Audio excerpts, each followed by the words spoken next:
Arrest అయిన తర్వాత ఏంది కుటుంబం పరిస్థితి ఏంది? ఏమన్నా చర్చ జరిగిందా? అరే తప్పు చేసి మా బిడ్డ అరెస్ట్ అయినా అన్న ఆలోచనకు ఆ కుటుంబం వచ్చినట్టుగా అనిపిస్తుందా మీకు?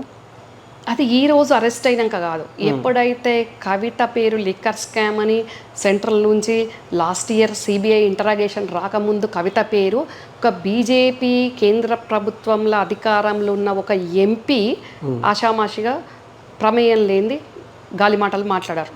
ఒక మంత్రి మాట్లాడినరు, ప్రెస్ మీట్ పెట్టి అది మాట్లాడినరు అని అంటే అప్పుడే వాళ్ళకు కవిత ప్రమేయం ఉన్నదని అర్థమైపోయి ఏం జరుగుద్దో అని అప్పటి నుంచి చాలా భయపడ్డారు.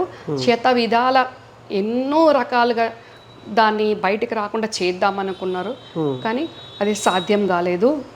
అది ఒక రకంగా వాళ్ళు అసలు ఏమి చేయలేని పరిస్థితి, చేతులు దాటిపోయింది ఆ సిచ్యువేషన్. లిక్కర్ స్కామ్లో సరే ఓవరాల్గా ఈ కుటుంబం మొత్తం రాజకీయాల్లో ఉన్నప్పటికీ కూడా సో కవిత గారి తల్లి ఎవరైతే ఉన్నారో ఈ లిక్కర్ స్కామ్లో కవిత ప్రమేయం ఉందని తెలిసినప్పుడు, సరే లిక్కర్ స్కామ్లో ఏమో ఏలు పెడుతున్నప్పుడు కావచ్చు కాక, సో కన్న తల్లి ఎందుకు కవిత నువ్వు ఆ లిక్కర్ స్కామ్లో నువ్వు ఉండొద్దు, అలాంటి దందా నువ్వు చేయొద్దని ఎందుకు పక్కకు తప్పించే ప్రయత్నం కన్న తల్లిగా ఎందుకు చేయలేదంటే ఏం చెప్తారు?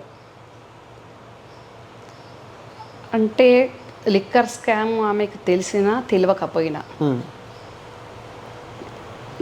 తండ్రి అధికారం ముఖ్యమంత్రి, నువ్వు కూతురు, మనం ఇలాంటి తప్పుటడుగులు వేయొద్దు.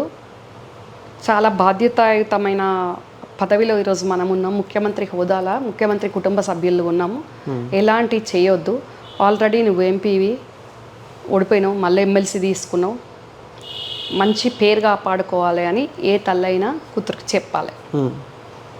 కానీ ఇక్కడ ఈరోజు మీరు రాష్ట్రం మనది, మనం 10 ఏళ్ళు పాలిస్తున్నాం, ఏం చేసినా చెల్లుబాటు అవుద్ది, ఏం చేసినా కానీ మన మాటే శాసనము అన్నట్టు ఆ శకునిగాడు ఏది చేసినా వానికి వెన్నుదన్ను వండుకుంటూ అంతా ప్రోత్సహించింది ఈ తల్లి శోభమ్మ.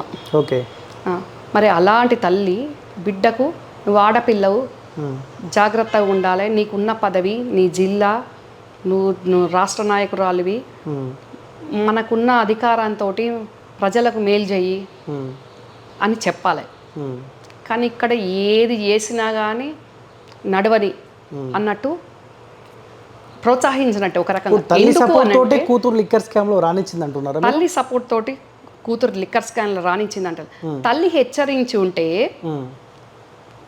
మనం బాధ్యతాయుతమైన హోదాలో ఉన్నాము ఇప్పుడు కుటుంబ సభ్యులుగా, ఎలాంటి తప్పు చేయొద్దు అని హెచ్చరించి ఉంటే, ప్రోత్సహించడం అనట్లేదు, హెచ్చరించి ఉంటే ఈరోజు ఈ దుస్థితి దాపరించకపోతుండే అంటున్నా.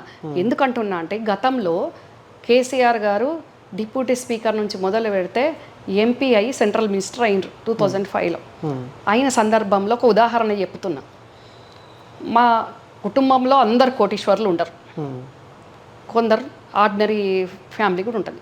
వాళ్ళు అడిగినరు, ఇప్పుడు మీరు సెంట్రల్ మినిస్టర్ అయినరు, సెంట్రల్ మినిస్టర్ అంటే ఒక రకంగా ముఖ్యమంత్రి అన్నట్టే, ఇంకా మాకు పనులు చేయండి, మాకు ఇబ్బందులు అవుతున్నాయి అని అని వాళ్ళు గతంలో వీళ్ళకి సహాయపడ్డ వాళ్ళే, కుటుంబ సభ్యులు, సొంత కుటుంబ సభ్యులు, ఎవరో కూడా కాదు. కేసీఆర్కు అక్క చెల్లెళ్ళ కొడుకులో బిడ్డలో ఎవరో అడిగితే ఈమె మాట్లాడిన మాట, శోభమ్మ మాట్లాడిన మాట, కుటుంబంలో అందరు కోటీశ్వరులు ఉండాలన్నా, కొందరు అట్లుంటే ఏమవుతుంది, మామూలుగా బతకొచ్చు కదా అని అంతే.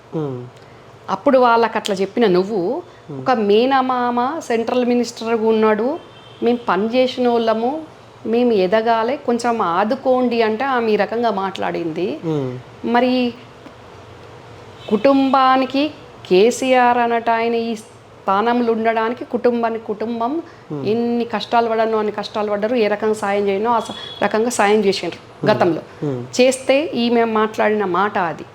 మరి ఈరోజు నీ కూతురు అవినీతి మార్గంలో 1000 కోట్లు సంపాదించాలని నీ చెల్ల కొడుకు నీచ నికృష్ట దౌర్భాగ్యుడు ఆ శకుని సంతోషగాడు ప్రోత్సాహంతో నీ కూతురును అందులోకి దింపితే 1000 కోట్ల ఆశలో ఈరోజు కటకటాల పాలైతే, ఈరోజు మళ్ళీ ఢిల్లీ గడప, ఈరోజు ఆ ఈడీ ఆఫీస్కు అక్కడికి వెళ్ళి చూసే దుస్థితి వచ్చిందా లేదా?